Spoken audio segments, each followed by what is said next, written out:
Apodictic Flat Earth Civil Engineering and Surveyors Gravity Fictitious Force Experiments. Testing gravity by mesmerizing with examples and disarmingly nice talk.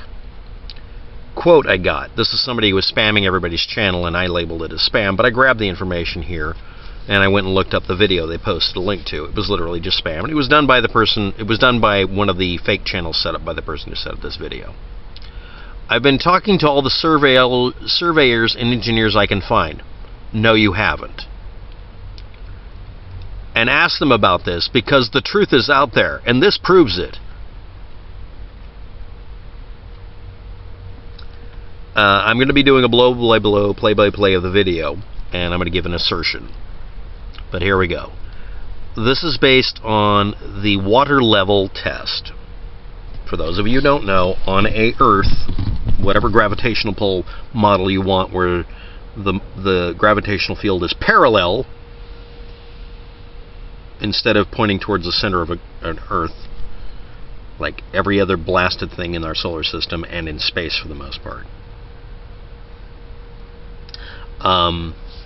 If you have water levels at two different distances, at long distances, let's say over a distance of, like, 1 mile. This is the example let's give, 1 mile or kilometer or whatever. Once the water levels are stabilized at two ends of, let's say, an underground pipe or an oil feed pipe going north to south or whatever, or even a river, as long as it's not water that's moving, it's somehow stagnant, yet a water flowing as a river but not moving, because that would change the pressure levels, or over a lake, the water levels will be exactly correct for the same altitude, all things being equal. Now, obviously, there's 100 variables there that can get in the way of that happening. So this person proposes a simple experiment for testing the curvature of the Earth, and of course trying to disprove that the Earth is round, because that is what this channel that I'm critiquing is about. They're very obvious about it throughout the video at one point or another, and they're doing fake, reasonable sounding speech and multiple examples, basically to weed out anybody who might argue with them, but weed in the people who would argue to jack up their ranking. It's for views. So here we go. I'm going to leave the blow-by-blow as far as the minute and seconds below, if I can fit it all in, but I'm just going to read back what was asserted in the video in sequence. At 3 minutes and 47 seconds, and then after that I'll tell you that it goes to 12 minutes, and at that point it just trails off. But at the beginning, up to the 3 minute and 47 second mark, it talks about using a hunk of pipe that is a hypothetical, not possible to exist, completely straight piece of pipe that can't bend over a distance of a kilometer or a mile. They're being a little bit vague, but we're doing 1 kilometer. And this is a straight piece of pipe, and the expression given is it's not parallel to the Earth, which is decidedly, exquisitely meaningless, but implies two opposing things that are mutually exclusive. Next, if we have this straight pipe and we bend it to curve to match the curvature of the Earth, then the water level should be matching on each end, but if we make it straight, it shouldn't match. If we hold one level at one point and the other at the other. Now, some of you may already be figuring out what this is. This is a variation on the hump height, which is a fun name for it, versus the where does the horizon stop thing. Okay, next. If we have a straight pipe, unequal water levels from a global perspective must be considered first. That's right. We make our pipe and we deliberately tilt it to where it's not level. Because a globe, it shouldn't be level for some reason. Next. No matter how much water is put in, the level shouldn't increase if it's a globe, because it should spill out. They should find their levels at each end. And again, we aren't letting them have equal water levels because we're deliberately tilting one of them up. one end of them is turned up.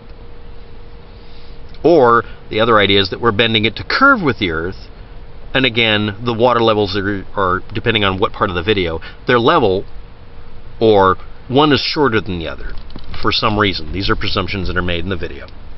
Next, the level should be equal if the pipe is straight on a flat Earth.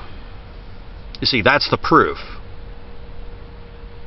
And remember, somehow or other this pipe is infinitely rigid and won't bend under gravitational pull or warp. This is like the rectilineal experiment with using double-ended T-squares that are 12 feet long. They couldn't possibly be unstraight. We couldn't possibly make a mistake over a 4-mile distance measuring it 12 feet at a time, because we'll compare it to water levels. Yeah, because water levels stay level on a shoreline while the tide's going in and out. And we're going to compensate for that because we know that's going to happen. And we're going to sit there and do little minor modifications. Anyway, now if we bend the pipe down after we've made it completely level and no water spilling out, to match the curvature of the Earth, it shouldn't spill. Remember, we're starting off with the pipe, quote, level for a flat Earth, because it's not spilling and they have equal levels. Again, the pipe is infinitely stiff, and now we're going to curve it. Same pipe that was infinitely stiff over a 1 kilometer distance. Then he whips out the curvature versus hump equation and misuses it and insults every stage of calculus that's ever happened. Then he does the 1 kilometer pipe would have a dip of 7.8 centimeters as per the above experimental process. Now he brings up altitude variables, so you'll forget all of that. That will make the curve math different, because it would. And then whips out Google Maps and Google Earth for elevation profiles, which you now have to compensate for, that are measured in thousands of feet or hundreds of feet or dozens of feet, but not make an error of plus or minus a couple of millimeters over a 1 kilometer distance.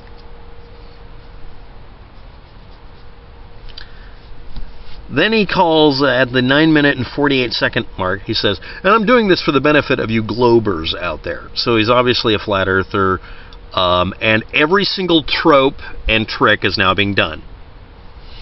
Might just well pull out the stops and just start screaming, you know, Illuminati or whatever. Next, new calculation. We're going to do a 1.766 kilometer distance. That'll produce an 8.2 centimeter drop. And then next, at the 11 minute and 40 second mark approximately, he says, now, this is obvious, but I'm going to say it about the way he said. Now, I want you to forward this video to every surveyor and engineer, civil engineer or otherwise, that has to deal with levels on the Earth, and invite them to critique me. Meaning, promote my video and jack up the page view?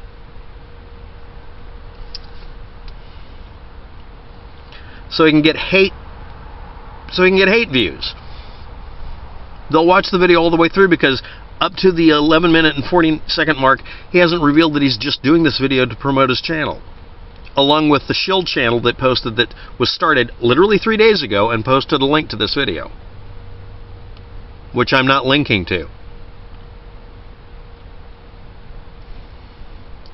Next, all sane persons who watch this video will convert to Islam, Christ, whatever the guy is promoting besides this. Or Flat Earth. I'm sticking that in. But it's the same thing. You're sane if you join my cult or belief system, or just obey me. And if you don't, well, you're a shill, and NASA lies about it, whatever. This is, if anybody's curious, at this point he then says at the 12 minute mark, pipeline engineering over long distances is very spendy. Be sure to forward this to them too, so you can get views. And tell them the same thing in here. Well, I've been talking to all the surveyors and engineers I can find.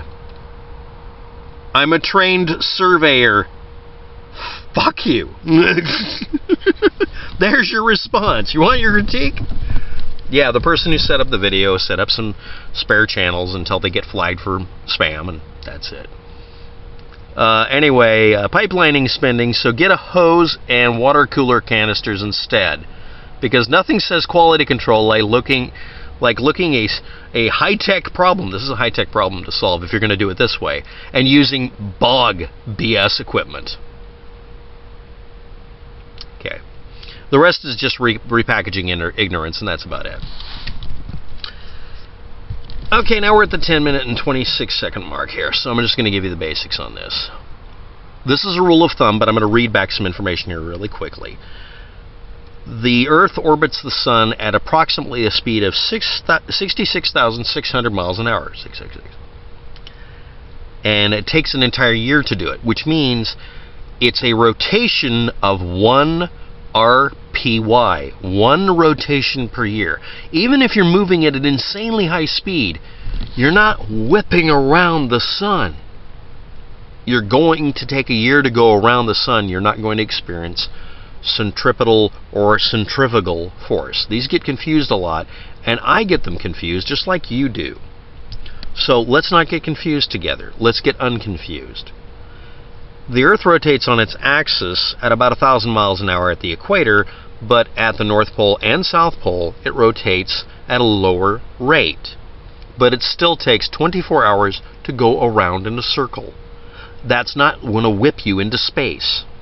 Although it is a little bit of a speed, and when spacecraft are launched into orbit, they deliberately take advantage of that to get a little bit extra boost compared to going the other direction, so why not just use it? But you can go the other direction. That's actually been done before. Anyway, the Earth's average diameter is under 8,000 miles, so that's the diameter. So its radius is under 4,000. But for the sake of argument, its depth, we could call it 4,000 miles, and a distance of 1/1000th of it would be 4 miles. That's the equivalent distance to move over the surface of the Earth to detect that tiny bit of an angle of a thickness of a dime in 3 feet.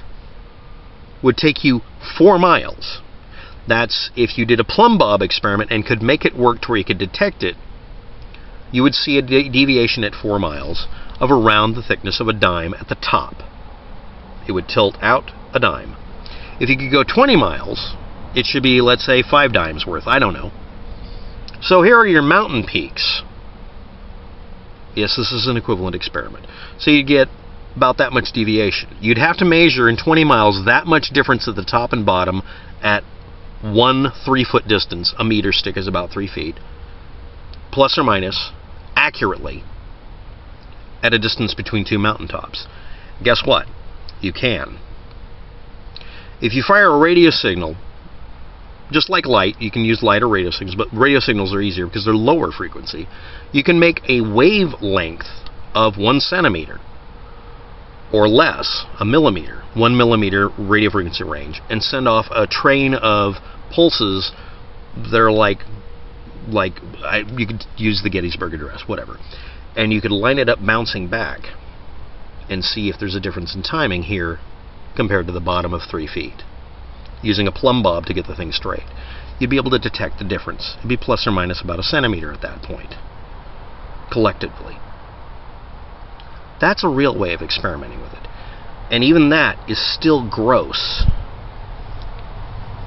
Running around with buckets and hoses and deliberately rigging it to where you establish level and then say, okay, that's only for a flat Earth. Yes, that's what was hidden in the video. And then telling people, hey, forward this to all your friends that actually know what they're talking about, supporting the flat Earth idea, to surveyors, civil engineers, and anybody else who might know that you're full of it. He even has the gall to show a surveyor helping out with this kind of idea, at least as a drawing.